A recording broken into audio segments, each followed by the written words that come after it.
Lovers all over the world, still in Babalawo International. Gbogbo ẹ̀yin ọmọ ìyá mi tí ẹ̀ ń wò mí. Mo fẹ́ dúpẹ́ lọ́wọ́ àwọn ẹni bí ẹni èèyàn bí èèyàn. Mo dúpẹ́ lọ́wọ́ Olúwa lé mọ̀rẹ́ ọba tó lọ́mọ àti Nàìjíríà tó ń gbogbo ìta sí láyé. Mo dúpẹ́ lọ́wọ́ gbogbo àwọn èèyàn olólùfẹ́ mi káàkiri gbogbo àgbáláyé. Alánà mo receive kíní láti DHL. So gbà tí mo receive kíní yẹn, mo rí pé láti London wọ́n ti send kíní yẹn wá sí mi fún mi. So gbà tí máa dé padà máa wò, mo rí pé iPhone 15 Pro Max ó ní pẹ̀lú a lot of accessory nínú phone náà nìyẹn. Ṣé ti rí? Mo tó receive nínú ẹ̀ náà, mo tó bá jersey Arsenal nínú ẹ̀. Kò sí kékeré nínú oore. Ẹ rí pé mi ò ń gbé kan mi síta. Any achievement mi ò ń gbé síta. Bá ra mọ́tò, bá kọ́lé, mi ń gbé síta. Mi ṣe ẹnìkan tó ń ṣe tó like flashing things. But ẹni tó bá jọ mọ́ ọ̀rọ̀ online, màá gbé síta, màá dúpẹ́ lọ́wọ́ yín.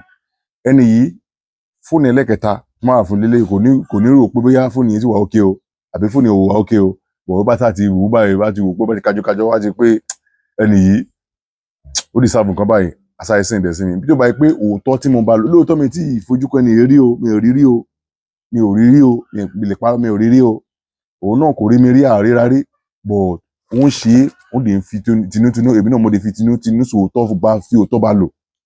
Mo dúpẹ́ o, obìnrin lẹ́nu náà, bọ̀ lágbára Èdùmàrè, atẹ́gùn rẹ̀ afẹ́kàn lára. Ibikíbi bá wà bá atẹ́gùn rẹ̀, atẹ́gùn owó, atẹ́gùn ọlá, atẹ́gùn rẹ̀ afẹ́kàn lára o. Bọ̀ máa tó rọ gbogbo àwa ọmọ ìyá mi, tẹ́ bá rí pé èèyàn kan ràn yín lọ́wọ́, ó ń fi òótọ́ bá yín lò, ọmọ ìyá mi. Kì í sí gbogbo babaláwo, ní onírọ́ o. Gbogbo babaláwo kó tẹ̀ ń wò lọ́run láì yẹn, kì í sí gbogbo wọn ní onírọ́. Wọn kó wà jẹ́ pé olóòótọ́ ni wọ́n, but ó lè jẹ́ olórí ẹni wọ́n, bọ̀ torí pé àwọn kan ti gbá ẹ, wọ́n ti ṣe àtàsí ẹ lójú, wà á máa sá fún olórí ẹ. Má sá fún olórí ẹ o. Àdúrà gbàgbà ọ̀nà àlà fún gbogbo yín o.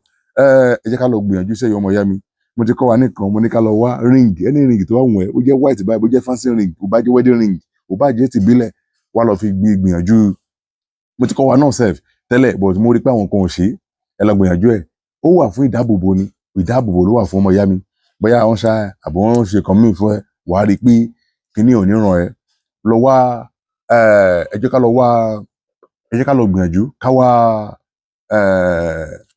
ká wá limes, ọsàn wẹ́wẹ́ tó jẹ́ pé tòòjọ́, ọsàn wẹ́wẹ́ tòòjọ́ wà á ka fún alára ẹ̀, wà á lọ ja níbi tó bá ti rí, wà á ja. Èyí tó bá tóbi dáadáa, wà á mú ọ̀bẹ, wà á fi lanú àbí blade wà á fi lanú ẹ̀, wà á mú òòkà yẹn ẹyọkan fẹ́ nìkan ni. Wà á ti rin òòkà yẹn, wà á ti bọ̀ láàrin, bá ti bọ̀ láàrin ọmọ ìyá mi kí ló máa ṣe? Wà á fi sílẹ̀, ó lè gbé sínú apẹ, wà á fi sílẹ̀ fún less than 3 hours. Wà á ti gbé sílẹ̀ fún 3 hours. Kí oró kíní àti wọ òòkà yẹn dáadáa, wà á ti wọ̀ dáadáa ọmọ ìyá mi. Wà á mú atare sí, wà á jó. Ló bá ti wá jó tó ọmọ ìyá mi, wà á mú òòkà yẹn, wà á ti bọ̀ wọ́ ẹ. Wà á mú ẹbu yẹn, wà á lọ, ó bá ti lọ ọmọ ìyá wà á fi fọ́ ẹ̀kọ mu, yẹ ẹ̀kọ jẹ lẹ́ẹ̀kan, ẹ̀kọ eléwé, wà á fi kó jẹ lẹ́ẹ̀kan ṣoṣo ọmọ ìyá mi. Ìyẹn nìkan, ìkan fẹ́yàn kan ni, ìkan fẹ́yàn kan bẹ́ẹ̀ ṣe ìyàwó àbí ọmọ ìyá bí ọ̀rẹ́ ẹ̀. Torí àwọn oníbèrè, wà á ṣe fún alára ẹni, wà á lọ ṣe fún alára wọn ni, àbí kó ṣe fún wọn. Bó ti jẹ́ iṣẹ́ ìdájú, but wọ́n ní kẹ́ni bá lọ fi oògùn yẹn, tó bá lọ sọ pé wọ́n fẹ́ fi jalè, àbí fẹ́ fi ṣe kí ọmọ ta, fẹ́ fi ṣe anything láti ṣe jàmbá sí ilẹ̀ Yorùbá, wọ́n máa fi bọ̀ pa ẹni, because ẹlòmíì bó ṣe wà yẹn olórí búkú lẹ́nu mi, bó ṣe wà bá ti lè ṣépè bẹ́ẹ̀ yẹn, wọ́n máa wà against ìpè yẹn ni. Wà á rí pé àwọn tó máa against, àwọn tó máa comment, tó máa fi comment, àwọn náà ló máa drop comment burúkú yẹn, because wọ́n mọ̀ pé ìpè máa jà wọn, ìpè máa jà ẹni, ìpè máa jà, because tó bá rí pé ó fẹ́ máa fi oògùn tá bá ti mú sílẹ̀ láti máa bá ilẹ̀ Yorùbá jẹ́, ọmọ ìpè máa jà, ìgún máa jà ẹni. Mo sọ bẹ́ẹ̀ àrí bẹ́ẹ̀. So mo really appreciate o ìyá mi. God bless you. God bless you. God bless you. One love. Ire o kankan. Ẹ ṣé o.